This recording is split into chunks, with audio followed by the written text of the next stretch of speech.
he takes out one right clicker, one anybody, and one hero who is highly mobile like a Storm Spirit.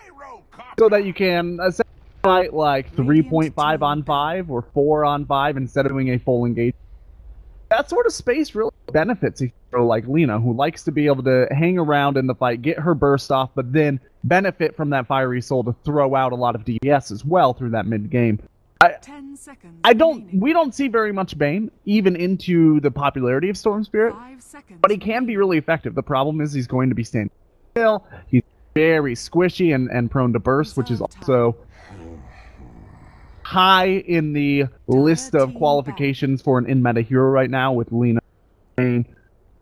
But most part of the Bane pick, while out of meta, seems to be pretty solid here. Gyrocopter coming out for Monkey Freedom Fighters, that's not surprising. They've run that Gyrocopter quite a bit since their formation a couple of weeks ago. 10 seconds remaining. 5 seconds remaining. Radiant team pick.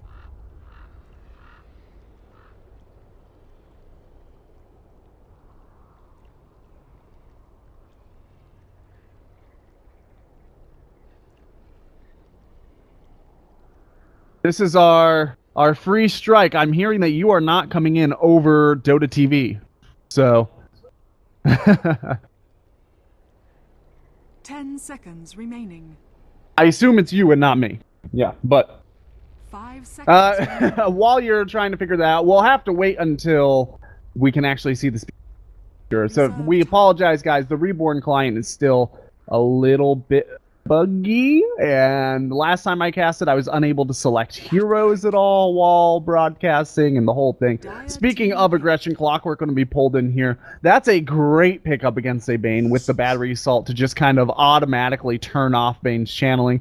And Visage going to come in for Monkey Freedom Fighters. Once again, a hero who's kind of been on the rise. Monkey Freedom Fighters have played him a bit lately, as have many other teams. We'll have to see how that works out for him as we do move into game number 1 here. My name is Gorgon the Wonder Cow. It's my pleasure to be casting here for you guys, and I'm joined by Dragon Drop as soon as we figure out how to get him in Dota TV. All of our players are picking up their heroes.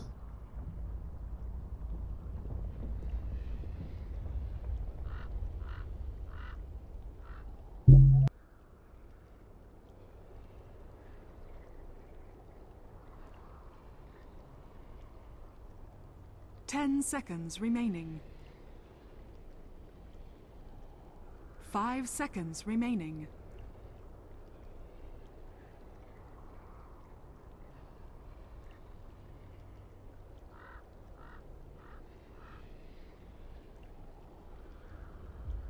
Well, that's a bummer. We'll have to figure that one out as we going here. Okay, because my smooth drag button is not working, so welcome to Reborn. I apologize, everybody. My smooth drag is not working. I'll try to use arrow keys as I can here. Why don't I go ahead and run through some of the teams while you are figuring out your speed. We're going to start with Monkey Freedom Fighters. We've got Yapzor flying around on the Visage. Paris is going to be taking that Gyrocopter for a spin. Bucking Mad is going to be taking the Purple Man, with Beaver Knight taking the other purple team on the Darkseer. And WK, I believe that is Arise on the Lina. We do have a bit of a pause here, as we've got Dread for HellRaisers taking that Bloodseeker. Afro Ninja is going to be chilling out here on the Storm Spirit. Metpum is going to be on the Winter Wyvern. Goddamn is going to be on Tusk. And trying to figure out here who is going to be taking our last hero, but my everything is broken. Testing, here we go. Alright, we've got Dragon Drop back. Hello guys inside Dota TV, sorry about that, but it's just Reborn things. Not just Reborn things, I mean that kind of bug also happened in Source 1, so... Once in a while, just not Dota nearly things. as often. Choclo will be taking that Clock.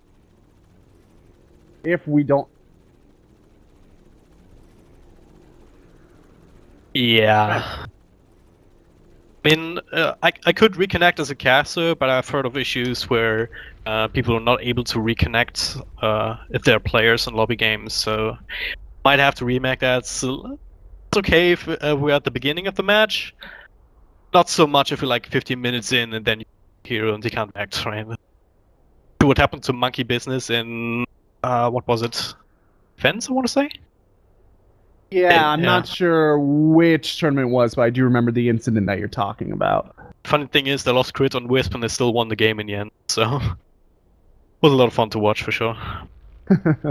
yeah. That was what, 2 days ago, and Yep. definitely worth checking out the VOD if you guys did not see the IO Tiny 4v5.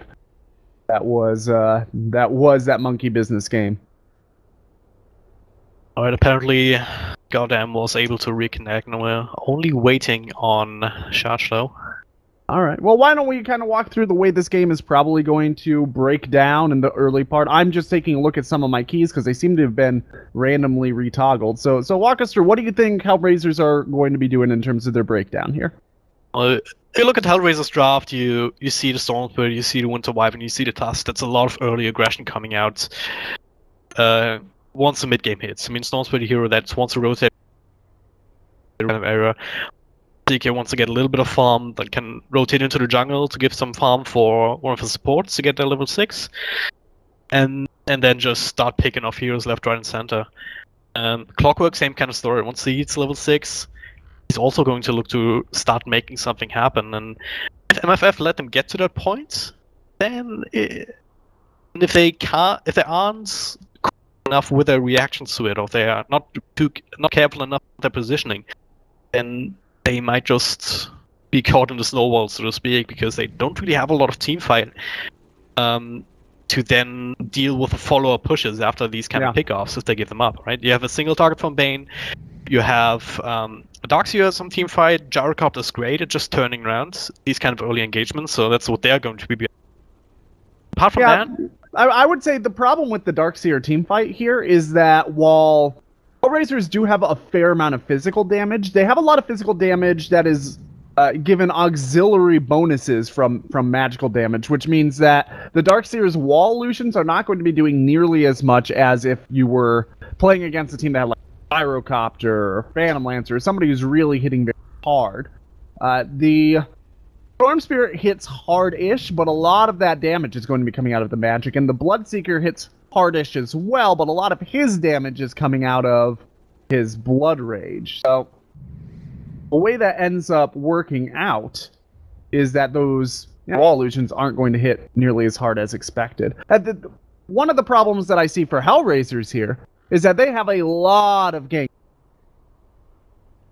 high ground. Their best high ground strategy here, try to get some good vision for Winter Wyvern to initiate in something, and then just kind of force freedom fighters into a on their own high.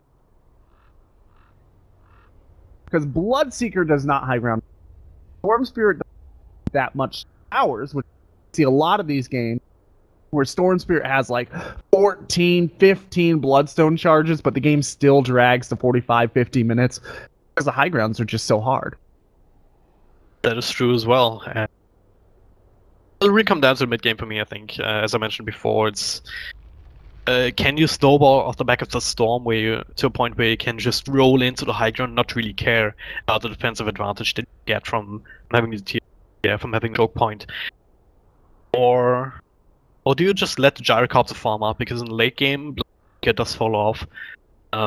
Storm Spirit, not really if he keeps up with the Bloodstone charges and his item progression. Winter Wyvern is always great in the late game, but Tusk, he can make some plays as well, but it's going to get much harder up against the Gyrocopter who can stack up on lives essentially with something like an Aegis, a Satanic, KB, kind of tanky that, and also right click that makes it really hard.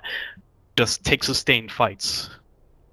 Absolutely. We are ready to go, and we're going to be coming into the game here any moment, one would hope. Sorry for the delays, guys. It's just connectivity issues. You got to have the players playing at their optimal setting. So as we take a look once again, we are coming into game number 1 of HellRaisers versus Monkey Freedom Fighters, and it seems that all of our troubles have dissipated. Well, all of my troubles have dissipated. Dragon Drop won't be joining me right away, but he should be back momentarily as we see an aggressive movement out of Monkey Freedom Fighters here. Paris leading the pack, no smoke, just straight their opponent's jump. They are sitting on top of a ward on Bucking Mad. He actually try to block out. They will see Dread. It's unclear if Dread saw that Bane. He seems to be willing to err on the side of caution here as he's moving around. And nice play by HellRaisers to just kind of dissipate. Winter Wyvern making sure that he's staying on that high ground long enough to be able to see if anybody is going to chase him. Beaver Knight just keeping vision. Pings are there. The rest of HellRaisers is starting to fall over this way. Oh, Godam is a little bit... Yeah. Very aggressive vision there. Dropped right in front of the team. I do something about it. The battle begins. Stupendous!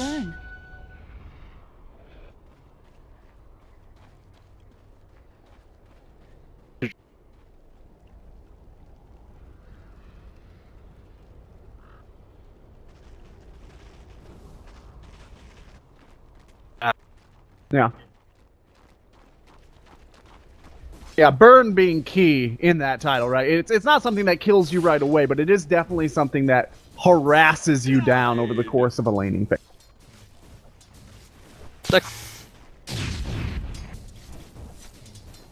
Nuh-uh. Yeah, I believe that is a rise as well. And Afro Ninja already taking a bit of harass. Won't have his bottle out for a little while, so he should be just a touch careful. Tuskar's going to hang out in the lane.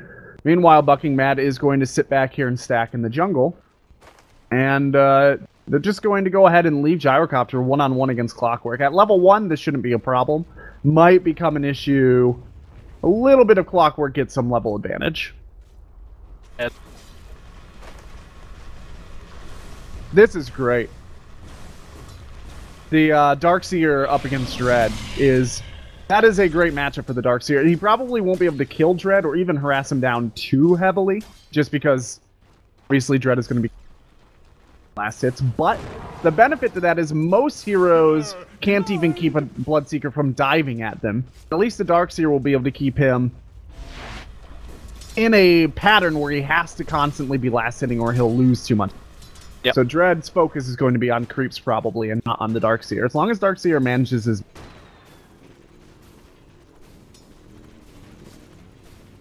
Slip. Ooh, big two-man stun in the mid lane on Arise. Arise is potentially going to be our first blood here. Very nice kill. Afro Ninja Bucking Mad coming in a bit too far to try and help. And he does have a Nightmare for Suicide, but he is not able to get that cast animation off quite soon enough. Really difficult spell to suicide with. But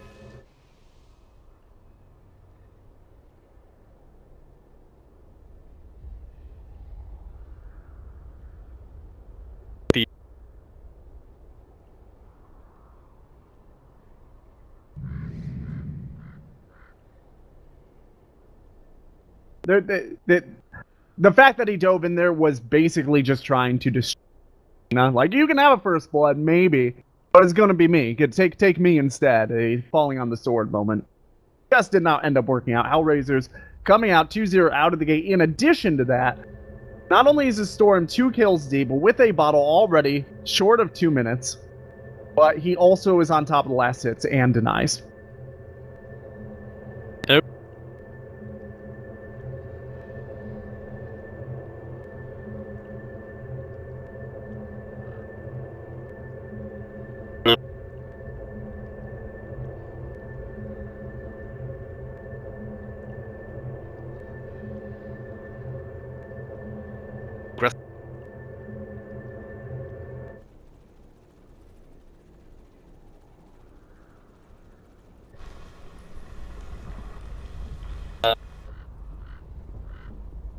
Yeah.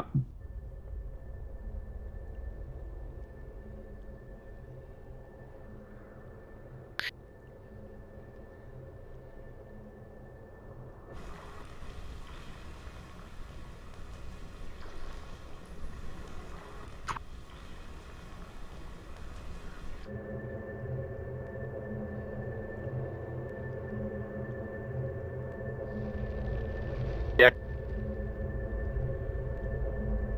Well,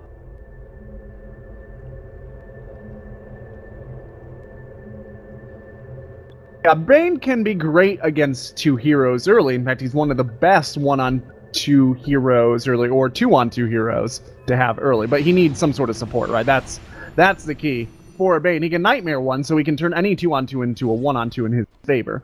Problem is, he doesn't survive for a long time in a one-on-two. Really got no survivability other than the fact that he can throw somebody to...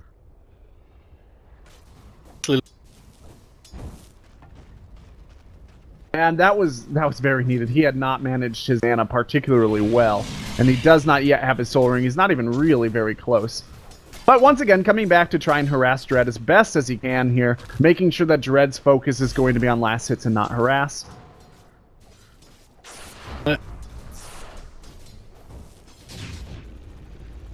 Oh, all right. Well, sitting with a stand-in. Yeah, we'll look between games. As it turns out, though, HellRaisers still sitting pretty here. They are investing a lot into the...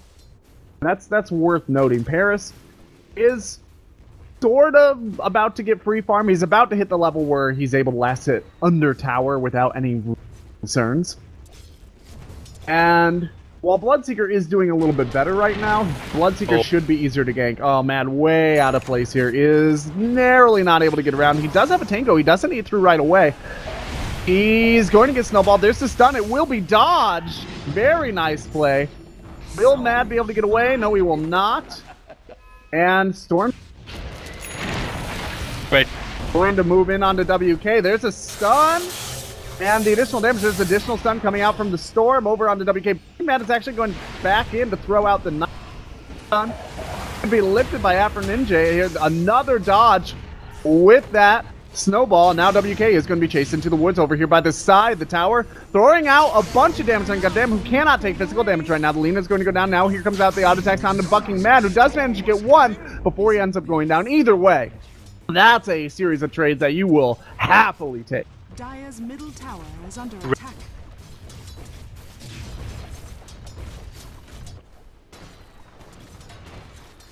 Ray.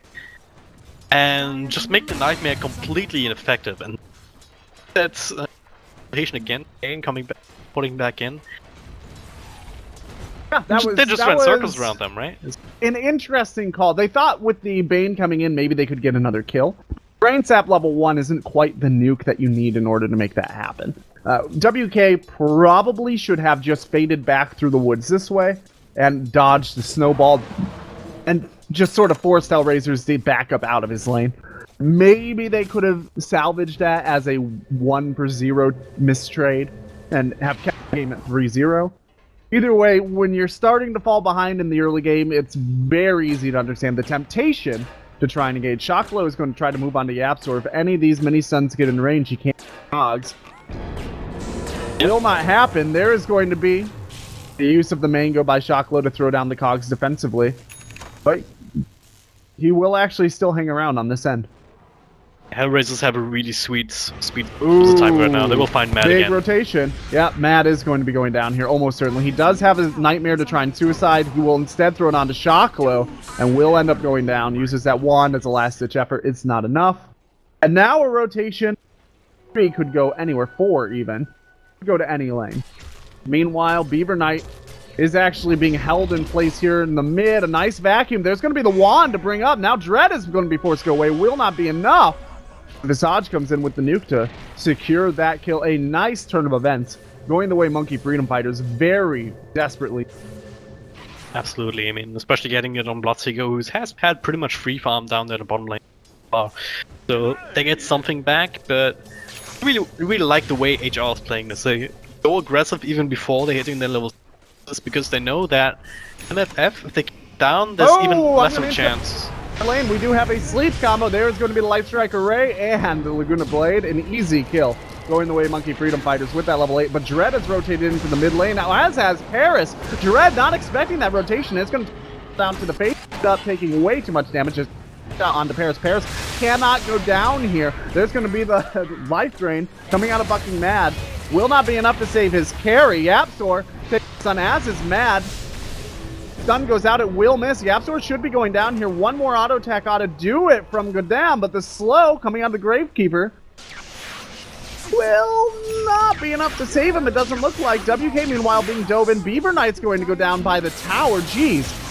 This is every side of this lane is just taking harassment. Now the Lina will end up going down. And they're just going to walk through that tier 1 tower, continue walking through like nobody's business. Harris is trying to get Godam. Be able to finish off as well. Or Kubli? Yeah. Maybe. Oh, yeah. Miss on that shards. Very difficult shards to land. Will end up giving a nice trade. Well, nicer for Monkey Freedom Fighters. All things said and done, though, still plays that HellRaisers are pretty happy that they're making. They're forcing rotations out of a farming carry short of 10 minutes. I mean, look at what Paris is doing right now. He's got phase boots. He's actually been gifted a bottle. It's like, might be his bottle. Looks like it was gifted to him. And he's got no items. He is not in lane. Saj is actually farming out the lane. And Paris is going to smoke up with Bucking Mad to try and make something. This is a very C to EC sort of response. No, they know they have to though, because they've fallen so far behind. They have to make use of the Gyrocopter now when they still can, and they do. Kill on Bloodstick down there, got him, next one on the list. Should be falling as well. Teleport comes in, but too late. Actually save anyone. Yeah. A nice swing. Once again, way Monkey Freedom Fighters almost pulling back the kill death. They have taken control of the last hits. One of the downsides to the strategy that HellRaisers have been playing is that none of their heroes have been focusing on last hitting last 2 minutes, basically. And around that tower in the middle. If you don't maintain your kill death advantage, that comes back to haunt you very quickly. Ninja with a haste rune, try to make something happen once again here in the mid. Dread is sitting in the mid, ready to respond. There's the stun on the WK. Dread going to try to dive, cannot go too far. Laguna Blade going to go out. Dread will walk away with about 25% HP. And now Afro Ninja with no mana and slept out. He does wand up. He's got a bottle to try and give himself just a little bit more. Godam throwing out the ice shards, trying to make sure that his allies are going to be safe from the rotation. And he's actually going in very, very deep just to make sure that they are pretty safe. Be really, really careful about that though, because of goddamn Dicey, that's all of a sudden that's not really a good trade anymore. Is under attack. You see the way HR has been playing this, go very aggressive before MFF can really react. As soon as the Gyrocopter came into play, they started having to trade, because, well, that's just the strength of the Gyrocopter. Yeah. Especially with phase boots, you get a lot of extra damage out front of cannon, even at the early levels. Looks like mid lane won't be the spot of action for that much longer, as there's both teams rotating down toward that bottom lane. Beaver Knight is going to be the target of a hook. There is the call down as well onto Shocklow. Beaver Knight is going to be going down, as will Shocklow, but there is going to be the ultimate onto Paris coming out of Dread. Silence going out as well, and that should be enough in order to secure the kill. And the Gyrocopter, now the Lina is here. Lina does have her ultimate. She can catch up to Afro Ninja. That is a free kill. Laguna Blade does go out, and that is going to be that 2 for 2. The aggressive potential still here for Monkey Freedom Fighters. They could dive the tower if they are willing to brave the silence. They're going to start moving toward the Tuskar. The sleep is there. Snowball, they're all going to back up to drag him as far away from the tower as possible. Stun goes out on the Mad, but the return stun is going to be enough to secure that Tuskar. And just like that, Monkey Freedom Fighters are really back in this game. I mean, HR, they got level 6s, they went aggressive, but they went aggressive on lanes where the Gyrocopter is in. That is not exactly what you want. Isolated targets, like in mid. That pickup on Alina before was kind of what you want to do, like, right? Go in, a haste rune here with some steel mobility advantage that you have anyway on a Storm Spirit, get a pick off, and then get out. And then do that over and over again. Just make sure that you keep your item aggression up and running on the back of kills, because... Oh, Godam is in trouble here. I mean, he was just trying to farm. Just trying to farm a couple familiars, but now he's going to have to be forced. They did manage to get that Bane ultimate with at cost so far. Met him. It's pretty much an ultimate trade here. Yeah. It's an ultimate trade from Bane and Winter Wyvern. Yeah. For Monkey Freedom Fighters, that trade is well worth making, though, because it did force HellRaisers to react, rather than allowing HellRaisers to take action. The more time a gank heavy squad like HellRaisers is forced to react to what you're doing, spend their moves as counter initiations, the less pacing control that they're going to have in the mid game. They're going to feel like they're on the back foot, and then they're going to be forced to make some really risky moves. Oh boy, speaking of risky moves, WK down for an invisibility rune that was already taken. No vision down here. He spotted out. Radiant's top tower. I want to fight this though. Storm is going to move in, and there it is. Everything is all put into one. A nice sleep by Bucking Mad. There goes the Laguna Blade as well. Tuskar will be going down. This fall down as well. Nice rotation coming out of the gyrocopter. Yapsor caught up in the cogs and is now going to be hit by that ultimate. He can't go very far. He will be silenced up, and that should be a kill for Dread. One more attack, but the stun, the chain stun, will be enough to make a trade at least. Well played by that Visage. Now Afro Ninja might be in trouble. He has a couple of stick charges, but he have to zip now, and it's not going to be far enough with the surge coming out from Beaver Knight. And there's Winter Wyvern, last little zip out. He needs something. Arctic Burn, something. It's not enough. There are too many heroes here, and Godam doesn't get that memo. He's going to have to try and get away, but there is going to be that ultimate once again, holding him still and beating him up. Monkey Freedom Fighters really taking control of these team fights. Their big AoE spells, the Darkseer, the Call Down, Bucking Mad holding somebody still every fight. They're really working out for them so far. After the good start that they had, it's really them that are getting pulled apart now. And that's MFF's turn, who don't really have the perfect lineup for game compared to what HR theoretically has. Actually finding the pickups one by one, because HR they commit everything here on this one kill on Lina. They don't get it right away. Like, Lina still gets the Laguna Blade off, and all of her spells gets the damage that they need. And then they're scattered, right? Stormsword is walking around here on the side, the rest here popping very low on the other side behind the tier 1 tower. And those are exactly the kind of pushes that MFS is looking for with their draft. And yeah, HR, they keep teleporting into that as well. Trying to maybe save that per hero teleports, but just feeding into that same kind of situation. What really worked out for HellRaisers in the opening of the game is making sure that they have a numbers advantage in all fights. And that's really what their entire draft is revolving around. Storm Spirit likes a numbers advantage. Speaking of numbers advantage, here we go. There's going to be the sleep onto Paris just to protect him. Bucking Mad will be the target of a hookshot. And Storm Spirit moving in. The cogs are there. There's the brain tap just to buy a little bit more time. 2 heroes caught in. Dread is going to be the target down. Paris now trying to move out forward. Still a 2-for-1, and Bucking Mad not exactly the target that you want. WK just scouting out with a Light Strike Array, trying to find somebody who might be taking. I want to commit you on vacuum. Won't be enough to secure that, and the surge won't be there, but now some tower aggression might be on the menu for Monkey Freedom Fighters. Sure, and if HR try to fight this, then it's going to be ill-advised. You're just going to throw out a Splinter Blast, try and mop up the creep wave, but it's actually enough to have away for the time being. It's the right choice, I don't think. I think they could have taken how easily. Afro Ninja is going to be in a bit of trouble here in the top river, and that's all she wrote. Or excuse me, Afro Ninja is going to be causing a bit of trouble here, as WK does end up going down. All the mana used, but mana boots are now finished on the Wyvern, so build right back up. Ward here is scouting out this rotation. Dodge won't get that memo quite in time. Will be the target of a Winter's Curse as well as a Giant Silence, and this is the sort of ganking that HellRaisers really need to do with their lineup. If they get a couple more of those, then they'll be right back at the 0 line when it comes to goals. So it's kind of back and forth game at this point. Yeah, it really it's all is. for the taking, really.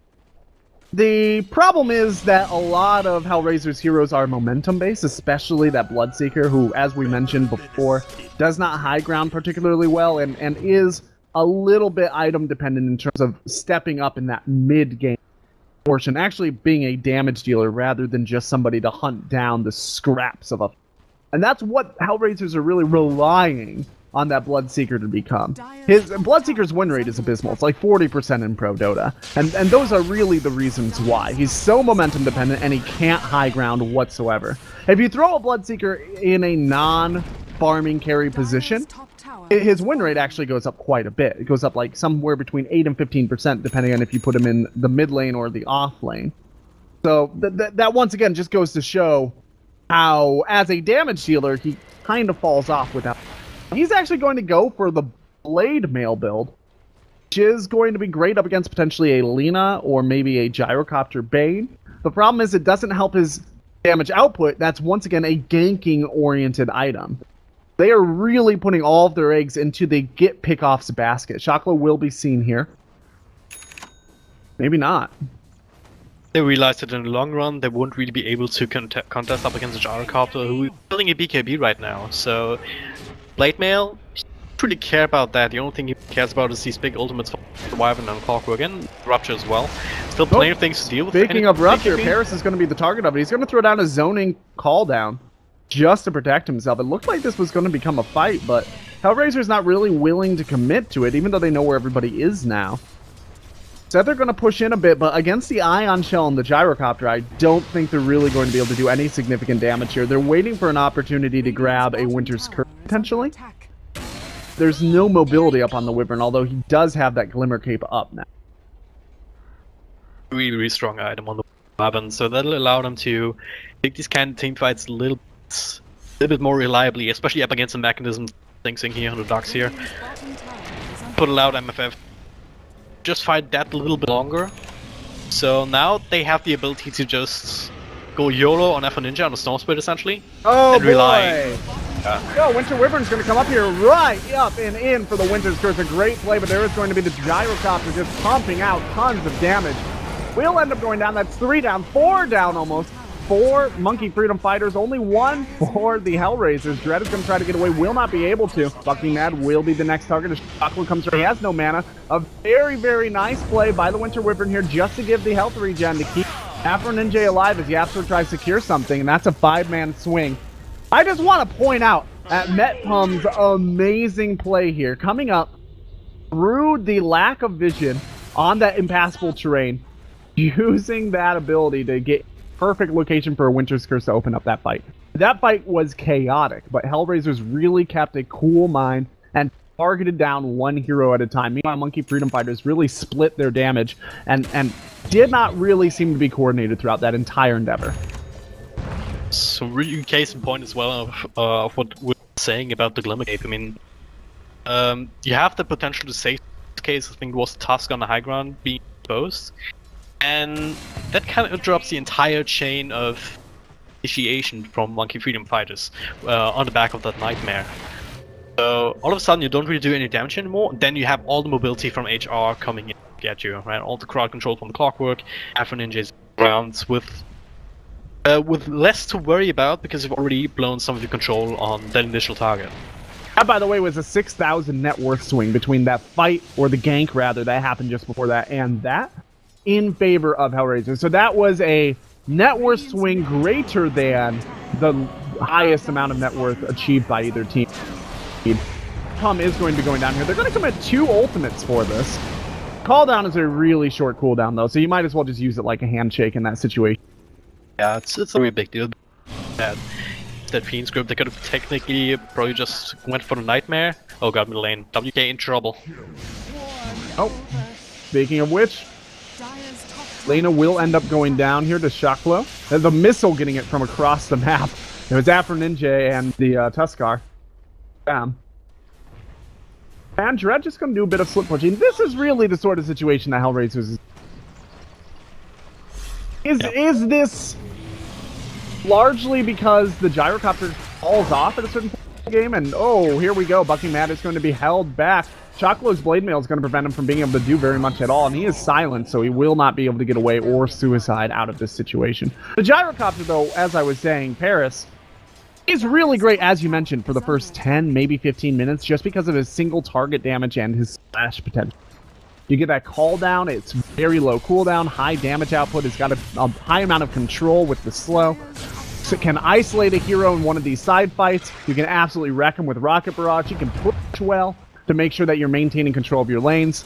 But until you get some survivability on him, he starts to fall off around that 10 to 15 minute mark, and he continues to fall off indefinitely until you get either some sort of survivability, meaning lifesteal coming out of the Helm of the Dominator, which was a classic build, or in this case, the Black King bar, and ideally some additional right-click damage as well. And a lot of these kills have been interfering, really, with Paris's ability to go out and get creep farm. It has been hurting his ability to get those items up. Absolutely agree. Gyrocopter does have that mid slump, especially considering capes coming up on HR, not just on the Winter Wyvern, but also the Tusk. He picked one up for himself, looking for Medallion as well. So Roshan might be on their list too, unless they decide to maybe smoke in there. They should have a Medallion on Visage. Oh, actually, it's a complete Solar Crest. So that might be a target that they want to be very dangerous up against a team like HR have with that. Actually, with the Clockwork here, control around the pit. Ideally, you want to have a pick-off or two before you go for that kind of play, and that's exactly what they're looking for, securing their own jungle in the process, but they might be finding Dread in time up here. Yeah, Monkey Freedom Fighters have plenty of time to make this work, though. They have plenty of time to get the farm out onto the Gyrocopter, as long as they don't just consistently off by the very ganky squad that HellRaisers have put together. The ball is really in their court because as long as Storm Spirit doesn't have Bloodstone, he's not getting Bloodstone charges, and that's really what feeds into the Storm Spirit into that late game, right? Those Bloodstone charges make him unwieldy. And so he did go for, once again, that gank-oriented build with the Orchid first. What Freedom Fighters have to do is make sure they're not being targeted by a successful gank attempt until that Bloodstone comes out, and Paris will have plenty of time to catch back up, as will WK on the Lino. Really pump out quite a bit of DPS. He does not yet have her Cyclone Staff up, which is a really bad sign at 23 minutes. Again, they have time to farm as long as they don't get over-aggressive. And you mentioned it dropped, or just after that, they do have really good high ground defense. They have a lot of spam care of these waves, so unless they fall really far behind, they're going to be able to hold the high ground and eventually get to these items that make these kind of heroes really, really hard to deal with. The Seal Scepter and the Aghanim Scepter on the Lina. They're going to smoke up, and Mad is going to be revealed. He knows somebody's in this camp. It is Dread. Will Mad come in? He's not quite in range. He will get it, but the Force Staff is there to get Dread far enough away that there's not really that much to be done. Maybe there is. Nobody comes to his defense. Storm Spirit teleports away.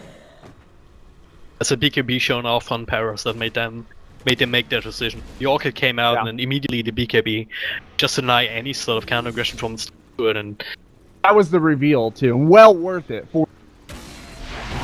Oh, the Cyclone revealed here as well in the mid lane as Wyvern will be going down. Kind of effect that you want to have and keep back up in full fighting shape with all these arcane boots on their team. Yeah. They have a lot of sustain that they actually can take these kind of pickups on their own, even fights as well. If they find a good opening to do so. But yeah, 2 heroes down, they get these pickoffs, and now they're looking for Roshan. Will be scattered out by each other. I am a little bit surprised to see HellRaisers farming out in this area of the map with no tier 2 to pressure and no vision on the south side of their opponent's jungle. That seems a little aggressive to me, and it really ended up being too aggressive, having this camp which is seen by their only ward. It's a little bit of overconfidence. It was a lot of bit of overconfidence. Speaking of overconfidence here, Bucky Mad is going to be going down immediately. There's going to be a very, very nice snowball, and Storm Spirit is going to grab that Aegis, and they also managed to get the last hit on Roshan, getting that extra surge of gold. The Absol is the last one remaining. Everybody was so low there. Bloodseeker just ripped through them, and now Yapso trying to buy as much time as possible, but will not be enough. All that burst damage. A lot of that was the Bloodseeker silence, and then the Tuskar snowball as well. That everybody was already kind of low from trying to tank that Roshan.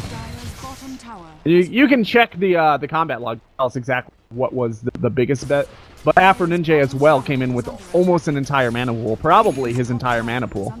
For that giant nuke. So the three of those things together, when people are already low and there's no warning vision. We were just talking about this, a lack of vision and an aggressive positioning from a team hurting them. Monkey Freedom Fighters, this victim of this very thing that put them back onto the map. Yeah, I mean, almost felt like, they definitely felt that they could take safely in that HR really want to go for that kind of play with down, but had the heroes left to do that. Clockwork picked up the Bane in front on the high ground here before the fight even really started, so that's controlling factor out of the picture. Bloodseeker came back with a rather low death time, and of course with everyone low, Roshan, he's gonna be there pretty damn quickly, teleporting tier 1 mid. Yeah, there is a lot of pressure on Monkey Freedom Fighters there to go in and make sure that they are getting that Roshan, though. Oh, I'll come back onto this point because Bucky Matt is probably going to be going down here. The Winter's Curse goes out onto Paris through the BKB. Now Clockwork throws him into the Cogs. He's going to be thrown up into the Cycle. Meanwhile, WK is going to be taken down by Afro Ninja here. As Go Down is going to go ahead and try to cloak himself up as Paris is going down as well. Beaver Knight going to walk away, should be fine. Yapsor as well, but another 3 heroes down, and this is potentially a high ground siege. No buybacks for Monkey Freedom Fighters. Shouldn't be enough time to get racks. Might be enough time to grab the tower. Force out buybacks if there were any, but yeah, it was a really well coordinated fight. It's a really good initiation from HR. We see Afro Ninja just zipping straight in, Yep. silencing the Bane who's standing there since one down. Then Gyrocopter also way too far forward in that kind of situation. Tier 2 being that low as it was. BKB, but he gets isolated first by Winter's Curse, so that's the immediate response. Then Clockwork comes in with a hookshot, isolating him in the Cogs, so he can't really get out and can't really do too much either, because, well, you talked about it. His magic damage, don't really care about that at this point. Here we go. Jocko is going to find the WK. The call down is there, but it's only going to hit 2, and it's actually going to hit 3, but a lot of blade mails. Gyrocopter will end up going down here. The Afro Ninja just has to click him up. Scar is going to snowball through, past the tier 3, into the tier 4s, and the GG is called. There's just nothing that can be done at this point. It all comes down to that Roshan attempt. They were starting to get back into it, and they played just a little bit past the line and were really heavily punished. Yeah, and well, you said it, they had a lot of pressure on actually getting that Roshan because, well, because of exactly what happened. Stormspirit, Aegis in hand, can actually go high ground because you don't really care about dying once.